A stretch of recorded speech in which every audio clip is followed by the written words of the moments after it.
Herkese merhabalar. Ben Ayşe Yılmaz. Belçika'ya Göç YouTube kanalıma hepiniz hoş geldiniz. Biz bu hafta Oplading ekibimizle North Seaport Talent Day'e gittik. Birkaç saat geçirebildik sadece. İşte nereden baksanız 20-25 katılımcının olduğu, firmanın olduğu güzel bir etkinlikti. Küçük bir salondu. Biraz sıkış tepişti. Havalandırması bence yetersizdi. Standların bazılarının neden öyle konuşlandığını anlayamadığım bir etkinlikti ama etkinlikte olsun, ilk kez böyle bir şeye dahil oldum.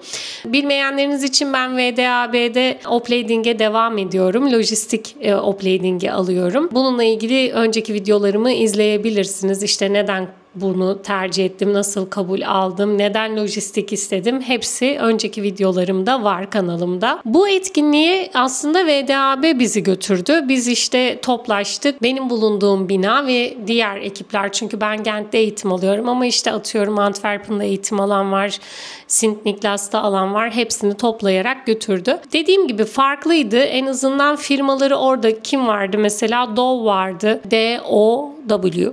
Dove. Volvo vardı. Honda vardı. Zautman vardı. Bir tane Türk firması vardı. Çok şaşırdım. Hicri Ercili kurucusu. Balıkesir menşeili. Onun Hollanda bacağı. Çünkü şimdi burası sınırda Zelzate'nin üstünde kalıyor. Bu Talent Day'in olduğu konum. Hal böyle olunca orada çalıştığınız zaman Hollanda'da çalışmış oluyorsunuz. O yüzden sanırım mesela iltica edenlerin çalışamayacağı bir bölge. Çünkü Ukraynalı sınıf arkadaşlarım biz burada iş bulsak bile çalışamayız dedi. Ama Gent'ten firmalar da vardı.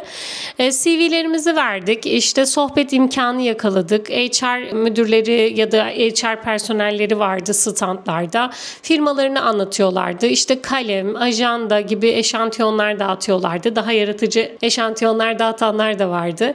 Bir yerde böyle VDAB'nin de standı vardı. Hatta bir yerde böyle müzik de vardı. Önceden kayıt olmak koşuluyla ücretsiz board turu, işte ücretsiz seminerlere katılım ya da işte farklı etkinliklere dahil olma imkanı da sunuyordu. Şöyle bir farkındalık kazandım ben. Bu tarz etkinliklere dahil olduğunda insan özellikle İngilizce ile alım yapan firmaları da tanımış oluyor. Standlarda neredeyse hemen hemen her firmanın İngilizce ile açılmış ilanı vardı.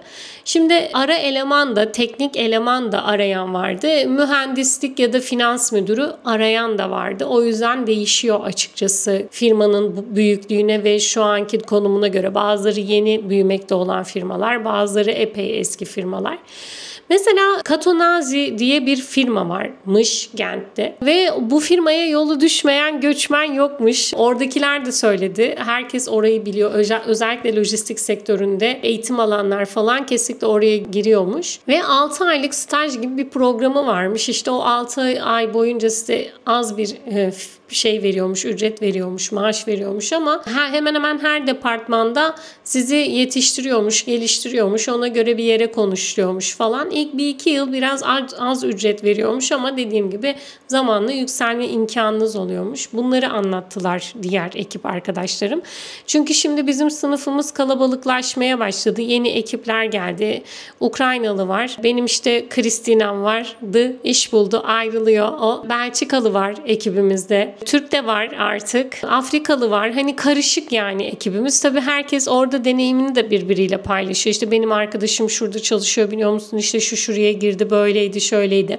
Ya da eğitim koçlarımız da bizimle birlikte gezdiği için onlar da söylerler. Bak CV'ni şuraya ver, bak şuraya git mutlaka, şu sana göre, şu değil gibi. Yani keyifliydi. Geçtiğimiz hafta hatta Job Village vardı. O da eş zamanlı olarak işte Gent'te, Antwerpen'da, Brüksel'de birçok ildeydi, büyük şehirdeydi aynı zamanda. Bence hani bunlara nereden bakılır bilmiyorum. Muhtemelen VDAB'nin sayfasında vardır böyle şeyler. Bu tarz etkinliklere gidip orada süregelen firmalara bakmak gerek. Çünkü bu firmaların her zaman personel açığı oluyor. Her zaman.